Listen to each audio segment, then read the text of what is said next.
Hello everyone, Bob Niels here. What we're going to start doing now this week is embarking on building the relationships physically within our database. Last week we built our database. You took each entity and made a table out of it, added the attributes, and added the primary key. Now what we need to do is actually establish the relationships between these tables. We see in this drawing right here that we have relationships based upon our line right here. We know we have a many-to-many relationship there, and we have a one-to-many relationship here between courses and instructors. There being, let me go back to this, students and courses, we have a many-to-many relationship. This is all well and good, and our design is great. I think at this point in time, hopefully you have a decent understanding of how we came up to this. But now what we got to do is not only build the databases within our SQL Server, we have to build the relationships. And then we can actually get some stuff working.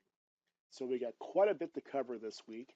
We're going to experience quite a bit. So hopefully just sit back and relax, listen to these videos a little bit as we kind of walk through it.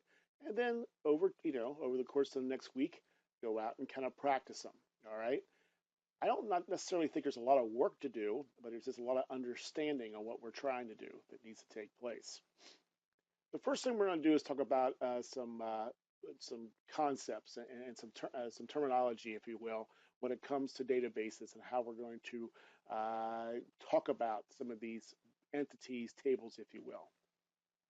Specifically for this video, I'm calling this video our parent-child relationship video. When we get into databases and we look at relationships, we usually establish a parent-child relationship. And what does that mean? Well, that means is which one's the parent and which one's the child of that parent. Okay, and so what does that mean? Well, if we sit back and we say for students, they can have many courses. Wherever the many is in that particular sentence is the child. So the student is the parent because there's one student as the parent who can have many courses. That would be the child. Does that make sense? That's all we're talking about here.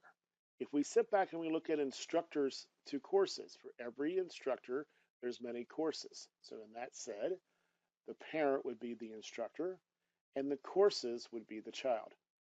You're going to be able to recognize this a little bit better later on when we kind of get through the rest of the videos. Specifically, the child is where the foreign key resides. And for the rest of these videos, we're going to talk about foreign keys extensively and what those mean.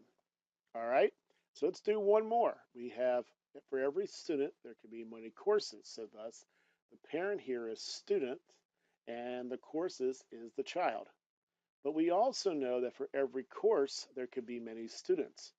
And in this case, yes, it is possible that for that particular situation, for every course, it would be the parent, and the students will be the child in that case. So it's wherever the many is, I guess you would say, is where what the child is. So keep that in mind. We're going to talk about parent-child throughout the rest of this week in regards to our videos and assignments and so on. So for the most part, just try to understand that. So parent-child, every table we have relationships. One of these two have to be the parent, and one of them has to be the child. No matter which one it is, as long as we have a relationship, there has to be a parent-child relationship there. Does that make sense? That's it for now. Kind of hold on a little bit. I know we got a lot more to go, so just kind of keep that in the back of your mind when it comes to parent-child.